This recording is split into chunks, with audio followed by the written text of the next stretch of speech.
अस्सलाम वालेकुम नाजरीन, काम की बात के साथ हामिद खान अल मशरकी। आप देख सकते हैं अजहर सिद्दीक साहब मेरे साथ हैं आज, और कोशिश ये है कि अभी आज उनसे जो पाकिस्तान की लेटेस्ट सूरत हाल है, ख़ुसूसन दो तीन बड़े अहम जिसको कहते हैं कि सुलगते हुए सवाल हैं, उनके बारे में हम जानें कि क्या सूरत हाल है, क्या हो रहा है पाकिस्तान में और आगे क्या देख रहे हैं। सर, सबसे पहला सवाल अजहर सिद्दीक साहब ये है, परेशानी इंतहाई ज़्यादा है कि कल मियां अली इशफाक साहब से भी बात, उन्होंने कहा जी कि इमरान रियाज को एबडक्ट किया जा रहा है, इमरान रियाज अगवा हुए हैं कानून की ज़ुबान में और उनका कोई पता नहीं। लेकिन वहीं पर उन्होंने उम्मीद दिलाई थी कि हो सकता है कि अगले 24 घंटों में वो कहीं न बाजियाब हो जाएं। आज अदालत में भी हियरिंग हुई है और इमरान रियाज का अभी तक पता नहीं है। आप बताइए, इमरान रियाज है कहाँ और आगे क्या देख रहे हैं? बहुत शुक्रिया जी। यहाँ पूरी दुनिया में ख़ासतौर पर लंदन में बड़ी परेशानी है पाकिस्तानी ओवरसीज़ पाकिस्तानी को, और वो बड़ी कंसर्न है उनका। वो समझते हैं कि पाकिस्तान में जंगल का कानून आ गया है, हम कोई पत्थरों के दौर में जा चुके हैं। आईन पाकिस्तान 1973 तो है ही नहीं वहाँ। वो समझते हैं कि आईन 1973 का वजूद ही नहीं है, वो बना हुआ है, उसका तहफ़्फ़ुज़ किसने करना है। यानी अदालतें भी अब नाकाम नजर आती हैं, इसलिए कि बदमाशी का टोला आ चुका हुआ है। 13 की 13 सियासी जमातों ने आज, मौलाना फजलुर रहमान और बाकी जमातों ने आकर जिस तरह सुप्रीम कोर्ट के सामने आकर बदमाशी की, शर्म से डूब मरने का मकाम है कि आप क्या साबित करना चाहते हैं। बिल्कुल, मैं बारहा चैलेंज कर चुका, आए बताएं कहाँ पर आइन तोड़ा है, कहाँ गलती की है, कहाँ ऐसा की। फांसी जमानत हक है, हर एक का राइट है, आप नहीं कर सकते। लेकिन जब वो देखा कि जुबानें बंद नहीं हो रही, आप और हम बात कर रहे हैं, कोई पता नहीं आपके प्रोग्राम पर पाबंदी लग जाए, कोई पता नहीं है। लेकिन आपने पंजाब में देखा अपना इमरान रियाज को जिस तरह जुबान बंदी के लिए क्या किया गया। आज हाई कोर्ट के अंदर ना ये बात बड़ी हैरान कुन आई। उन्होंने रोज़नामा जब पूछा कि कैसे गिरफ्तार किया, अगर नज़रबंदी के अहकाम थे क्या दिए उनको, वहाँ साबित हो गई ये बात कि गिरफ्तारी पहले कर दी टेलीफोन के ऊपर, नज़रबंदी बाद में हो गई है। यानी खान साहब भी तो यही कह रहे हैं कि वारंट उनको जाके नैब के दफ्तर में दिखाया जा रहा है, तो वो तो ये रहा है। और जो आप सुप्रीम कोर्ट के हवाले से कह रहे हैं, मैं तो यही कहता हूँ कि आज इन्होंने धरना देके साबित कर दिया कि पहुंची वहीं पे खाक जहां का खमीर था। पहले भी इन्होंने ऐसे ही किया। देखिए, एक बात तो बड़ी वाज़ेह है मशरकी साहब, हमेशा ये वही इस्लामाबाद है, ये वही गलियाँ हैं, ये वही दरवाजे हैं कि जहाँ पाकिस्तान तहरीक इंसाफ एहतजाज करती थी। 144 लाख के दहशत गर्दी के पर्चे हुए। यानी यहाँ और जो बातें किया कर रही हैं, इसको बगावत नहीं कहेंगे तो क्या। यानी यहाँ 124 के तहत सडिशन के पर्चे दर्ज होते रहे। दो ही तो बातें होती, या बगावत बढ़ती रही या दहशत गर्दी। और यहाँ और मैं चूँकि पहले वो बात करना चाहूँगा इमरान रियाज वाली, मैं ख़त्म कर दूँ बात, फिर हम इस तरफ भी आते हैं। इमरान रियाज के केस में साबित हो गया कि उनकी हिरासत गैर कानूनी थी। जब उन्हें रहाई देने के बाद उन्होंने नामालूम अफराद के ज़िम्मे हवाले कर दिया, कोई पर्चा नहीं दिखाया, कोई चीज़ ऐसी नहीं। यानी आप जब उनके हवाले करेंगे ना, तो आपको कुछ सबूत देने, आप यानी मैं आप जब आप हवाले लेने आते हैं ना, तो आपको फिर वो बताना पड़ता है कि क्या है। वो तो अब जिम्मेदारी DPO की है। DPO बेचारा मजबूर आदमी है, मजलूम आदमी है, वो क्या कर सकता है इन लोगों के सामने। और सिर्फ 48 घंटे का टाइम ले लिया उन्होंने, वक्त मांगा उन्होंने, 48 घंटे का टाइम अदालत ने दे दिया है। कहा कि 48 घंटे के अंदर, 48 घंटे में तकलीफ और देनी है, दिक्कत और करनी है, और बहुत सी अफवाहें चल रही हैं, अफवाहों का बाजार गर्म है।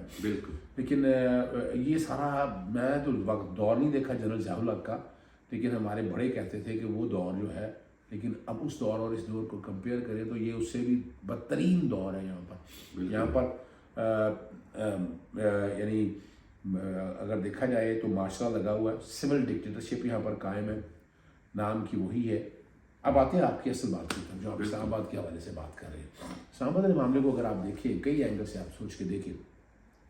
पहले पार्लियामेंट के अंदर आइन का आर्टिकल 68 तोड़ा गया।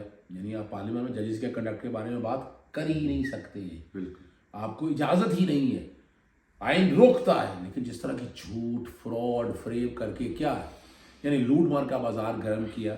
मुझे आज बैठे मुझे एहसास होता है इस बात का कि इमरान खान ने, मैं गलती तो नहीं कहता, मेरा मशवरा था 27 मार्च को, जब उन्हें मैंने कहा कि असम्बलियाँ तहलील कर दें, और 28 तारीख को, और ये मेरा ट्वीट बड़ा आम गया था, आपने भी देखा था सबको याद कि अगर 28 तारीख को असम्बलियाँ तहलील कर दें, इलेक्शन आगे जाते। लेकिन उसके बाद जो बड़ी गलती हुई, सुप्रीम कोर्ट 7 अप्रैल को, मैं भी वहाँ था, अगर 7 अप्रैल को अगर इलेक्शन की तरफ चली जाती तो ये मुल्क ये हालात ना देख रहे जो ये हालात देख रहे हैं, बिल्कुल ऐसे। Law and order. और उस वक्त का 100 मोटो इनको बड़ा पसंद आया, देखें ना, ये देखें आप, आज 100 मोटो के खिलाफ कानून साजी कर दी। दोहरा म्यार है ना, दोहरा म्यार है। कब तक ये आप चलाते रहेंगे, कब तक आप बेवकूफ़ बनाते रहेंगे, वहाँ भी अब कुछ नहीं रह गया है। बिल्कुल। और दीवारें फलांगते हुए तोड़ते आए, हरकतों निसार जो यानी पाकिस्तान में फैटअप से निकला है, अब ये वजूहत तो आपने खुद दे दी।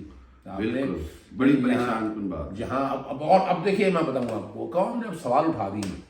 यानी मिसाल के तौर पर कोर्ट कमांडर हाउस में लोगों का जाना, तो वो सवाल था कि वहाँ तक पहुँचे कैसे। एतजाज़ अफसर ने सवाल उठा दिए, हम सवाल उठाते हैं कि वहाँ तक जाने कैसे दिया, नाके लगे हुए हैं, जा नहीं सकते आप वहाँ पर पहुँच गए, कोई पुलिस नज़र नहीं है आपको। और जो कि ये अपना कोताही है, यानी आप सिक्योरिटी फराहम नहीं कर सके, तो कितने आपने कोई CCPO बदल दिया, कोई IG बदल दिया, आपने कोई तो काम ऐसा किया नहीं जो साबित करते नजर आ रहा है कि ये मिली भगत के सारा ये काम हुआ। और मकसद सिर्फ यही है कि पाकिस्तान तहरीक इंसाफ को जो है ना वो पाबंदी लगाई जा सके। वो इतना आसान काम नहीं है, वो बहुत मुश्किल है। आर्टिकल 17 बड़ा क्लियर है, वहाँ तक जाने के लिए बहुत कुछ जाना पड़ेगा। अब सवाल यहाँ पर ये है, अब इन सब लोगों को जवाब देने हैं। बिल्कुल। इलेक्शन के हवाले से तो डेट आपको पता 23 पड़ गई है, 23 तक समाज में। आप नहीं समझते कि आज उम्मीद की जा रही थी कि सुप्रीम कोर्ट कोई इस हवाले से फैसला देगा, क्योंकि 14 मई गुजर गई है और आज कानूनी तौर पर निगरान हुकूमतें और सब कुछ उनकी कानूनी वजूद पर सवाल खड़ा था, तो बहुत ज्यादा उम्मीद थी कि जी आज कोई वर्डिक्ट आएगा सुप्रीम कोर्ट की तरफ से। सुप्रीम कोर्ट क्यों इतना मार्जिन दे रहा है? चीफ जस्टिस उमर अता बंदियाल क्यों मुफाहमत की वजह से इनको ब्रीदिंग स्पेस दे रहे हैं? नहीं, देखिए जी, नहीं है, ये बेंच का फैसला है पूरा। जी वैसे तो वैसे ही बैठ के बातें करते हैं।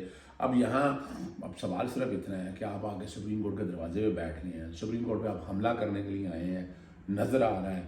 फिर जिस तरह की ज़ुबान इस्तेमाल की है तो क्या होगा यहाँ। मैं ये नहीं कहता पिस्पाई की है, लेकिन अगर आप इस तरह से आपने जंगल का कानून अपने आइंदा से आपने रास्ता दे दिया है, जिसका दिल चाहे या पाकिस्तान में जो बदमाशियाँ है और या शरीफ आदमी के लिए ज़िंदगी बड़ी तंग हो जाएगी, बड़े मसाइल पैदा होंगे। अब आप कहाँ तक इन सारे मामला को लेकर चलेंगे? सोचने वाली ये बातें हैं, ये बड़ी तकलीफ बातें हैं, बड़ी मुसीबत है, बड़ी परेशानी है। अल्लाह ताला आसानी रखे इन सब चीज़ों को। लेकिन अगर आपने आज भी इस मुल्क को सही डगर पे ना लाया तो यहाँ बदमाशियाँ पहले है। आपने देख लिया अफ्रीकी ममालिक में जाके देखे वहाँ पर, वहाँ पर जो गैंग बसते हैं, बिल्कुल जो लफ्ज़ आज क्यों नहीं याद करते, जो गॉड फादर या सीरियन मैं यही कहने लगा था, कहा था वो अब तो डाउट कोई नहीं रह गया कि गॉड फादर या सीरियन माफिया का लफ्ज़ इस्तेमाल हुआ था। आज साबित असल में कौम को अमली तौर पे अब नजर तकसीम करते देखे। बिल्कुल ऐसे। मुझे सबसे ज्यादा परेशानी ये हो रही है कि कहीं खबर आ रही है कि एतजाज एहसन साहब को गिरफ्तार कर लिया गया है, औरिया मकबूल जान को गिरफ्तार कर लिया गया है। आप ये सारी गिरफ्तारियां करके अगर आवाज़ खल्क दबाना चाहते हैं और कानून का गला घोटना चाहते हैं, तो फिर इस मुल्क पर दुनिया की बाकी कुव्वतें या बैनुल-अक़वामी मुआहदे करने वाले कैसे एतबार करेंगे? मेरे लिए परेशानी का बायस ये है सर, इसका मुझे जवाब चाहिए कि दुनिया की जितनी भी कंपनियां जब आपके मुल्क में इन्वेस्टमेंट करती हैं तो वो लॉ ऑफ द लैंड लिखती हैं कि हम इसको चैलेंज करेंगे अगर हमारे खिलाफ कुछ हुआ, और लॉ ऑफ द लैंड को ही तोड़ दिया जाए या ख़त्म कर दिया जाए या अदालतों का इख्तियार जो है उसको मजाक उड़ा दिया जाए, तो कैसे बैनुल-अक़वामी कुव्वतें, ममालिक और इन्वेस्टमेंट आप पर एतबार करेंगे? तकलीफ बात है, बात तो सच है, मगर है रसवाई की। ये जो कुछ भी किया है, इससे एक बात तो सामने आ गई है कि यहाँ नेशनलिस्ट सोच ख़त्म हो गई है। आप इनफरादी बातों में आ गए, आप अपने मामला खुद लेकर चलना चाहते हैं, कानून आप हाथ में लेना चाहते हैं, आप किसी का कोई लिहाज नहीं रखना चाहते। और इसका अल्टीमेट नतीजा क्या होना है? अल्टीमेट नतीजा इसका एक ही है, और वो बड़ा ख़तरनाक है कि आपने बदमाशिया के हाथ में हुकूमत दे दी, माफिया के हाथ में हुकूमत दे दी, और अब आप आईने पाकिस्तान 1973 को बंद करें और अलमारी में रख दें।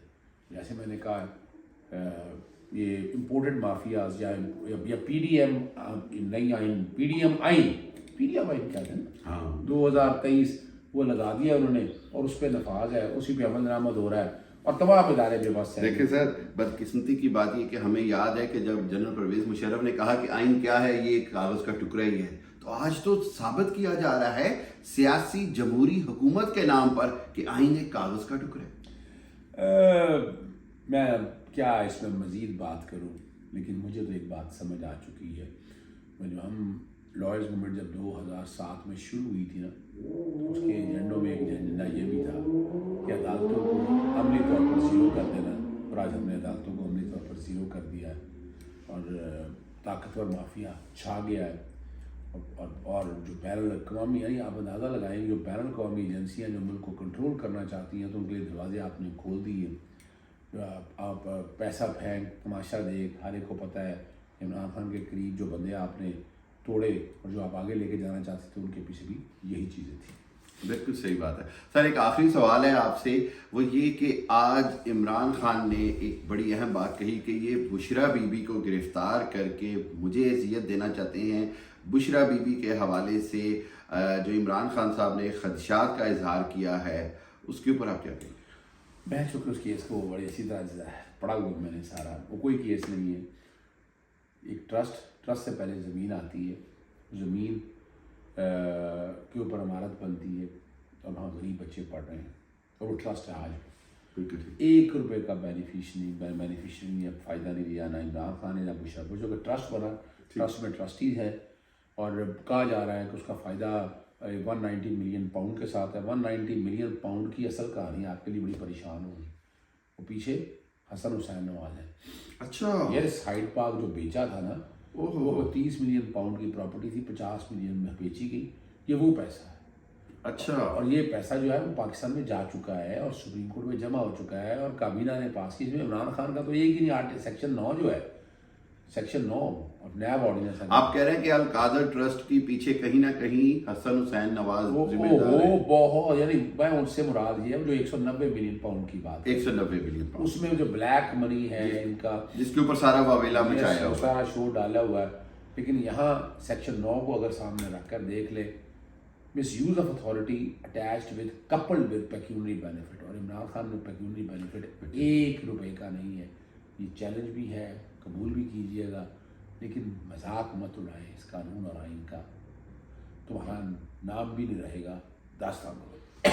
بہت شکریہ اظہر صدیق صاحب آپ کا وقت دینے کا، اور میں سچی بات کہوں تو آج جو ملک کی صورتحال ہے اس کے اندر جس انداز میں انتشار دیکھنے کو نظر آ رہا ہے، جس انداز میں حکومت جو ہے، میں نے کبھی بھی دنیا کی تاریخ میں اس طرح نہیں دیکھا۔ دنیا کی کم سے کم ماڈرن ورلڈ کی آپ 300 سے 400 سال کی تاریخ پڑھیں، کہیں آپ ایسا نہیں پڑھیں گے کہ حکومت وقت سب سے بڑے انصاف کے ادارے کے آگے باہر دھرنا دے کے بیٹھ جائے، کہ یہ ایک ایسا مضحکہ خیز کام ہے جس کی تاریخ میں مثال نہیں ملتی۔ میں پاکستان کی بات نہیں کر رہا، میں پوری دنیا کی بات کر رہا ہوں۔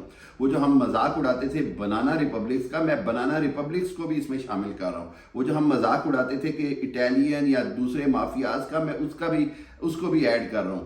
خدا را یہ بات عوام کے سامنے ہے، قوم یہ بات جانتی ہے، اور میں یہ سب کو بار بار یہ کہتا ہوں کہ آج وقت آ گیا ہے کہ کوئی قوت آگے آئے اور اس پولرائزیشن کو ختم کرے، اس اکٹھ کی طرف آئے، یونٹی کی طرف آئے، کیونکہ ایونچولی بحثیت مسلمان کونو عباد اللہ اخوانا، اے اللہ کے بندو ایک دوسرے کے بھائی بھائی بن جاؤ۔ وہیں پر حق پر رہنے کے لیے آپ کو بڑی قربانیاں دینی پڑتی ہیں، اور حق کا جو سبق ہے وہ اللہ کے اور اللہ کے دین سے ہمیں ملا ہے۔ میں یہ سمجھتا ہوں کہ اب وقت آ گیا ہے کہ تمام ارباب اختیار، تمام ارباب اقتدار، تمام فیصلہ کن قوتیں اور سٹیک ہولڈرز یہ بات جان لیں کہ پاکستان ہو اور پاکستان کا وجود ہو، وہ ایک ہی چیز سے، اور وہ یہ ہے کہ قانون اور آئین کی عملداری کریں اور خلق خدا کو سنیں۔ وہ جو کہتے ہیں نا کہ وہ خلق خدا جو ہے وہ زبان خلق نکارہ خدا ہوتی ہے۔ ہاں، بس زبان خلق کو نکارہ خدا سمجھو، یہ بڑا ضروری ہو گیا ہے۔ Thank you very much Azhar Siddique صاحب، and thank you very much. Allah بس آخر میں صرف ایک بات کہنا چاہتا ہوں، کریڈٹ ہے حامد صاحب آپ کو، ہمارے اوورسیز پاکستانیوں کو، جس طرح آپ نے یہاں بیٹھ کر آواز اٹھا رہے ہیں، کوشش کرتے رہتے ہیں، اور بڑا درد دل ہے اوورسیز پاکستانیوں میں۔ میں ان کا شکر گزار ہوں، بڑا زبردست دورہ یہ رہا، اور بڑا ویلکم جو کیا آپ نے ہمیں، میں اس کا احسان مند رہوں گا ہمیشہ سے۔ Sir thank you very much and it was honour sir, ہمارے لیے اعزاز کی بات تھی، آپ آئے، آپ سے ہم نے بڑا کچھ سیکھا، اور ہماری اور قوم اوورسیز پاکستانیوں کی سب دعائیں آپ کے ساتھ ہیں، اور اللہ تعالیٰ حق اور سچ کو فتح نصیب فرمائے۔ اللہ حافظ، السلام۔